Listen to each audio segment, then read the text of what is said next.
Moselle, février 1940.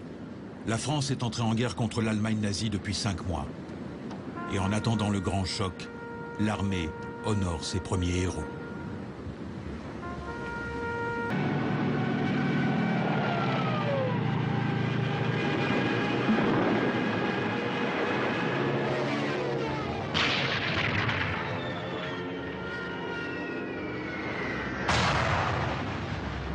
Le 10 mai 1940, 9 mois après le début des hostilités, l'Allemagne nazie déclenche sa Blitzkrieg, la guerre éclair.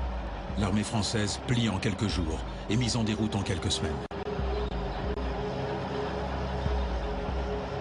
Ces images exceptionnelles ont été filmées par des soldats allemands. Nombre d'entre eux sont partis au combat avec leurs petites caméras. Ils deviennent les cinéastes amateurs d'une déchéance. Une déchéance que contemple en première ligne pendant des semaines un lieutenant Darnand désespéré.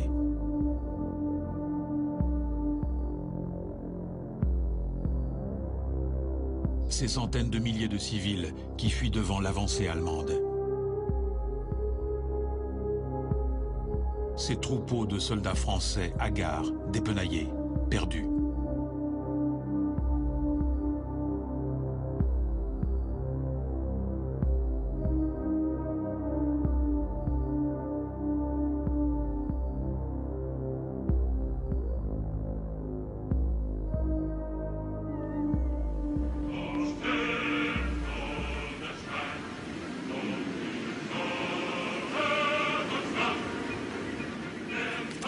Ces soldats allemands qui viennent de conquérir Dunkerque peuvent être hilars.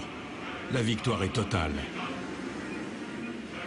Ils peuvent agiter le drapeau français, poser avec, se le passer, se le repasser. Puis, faire flotter le drapeau nazi sur la ville.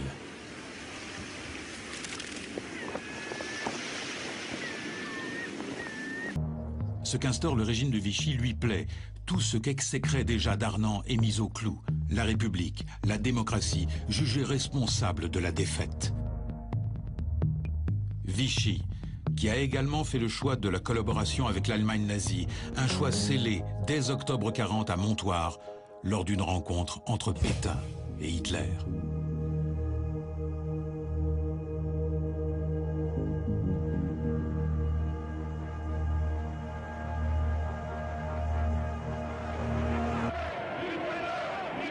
Une partie de la France fait confiance aux héros de 14-18. Pétain triomphe, comme ici à Marseille, le 17 décembre 40.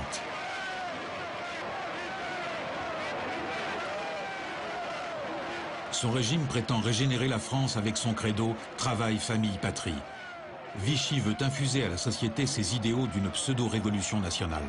Une mission confiée notamment à la toute-puissante Légion des combattants. Formée de vétérans de 14-18 et de la campagne de 1940, la Légion vénère Pétain.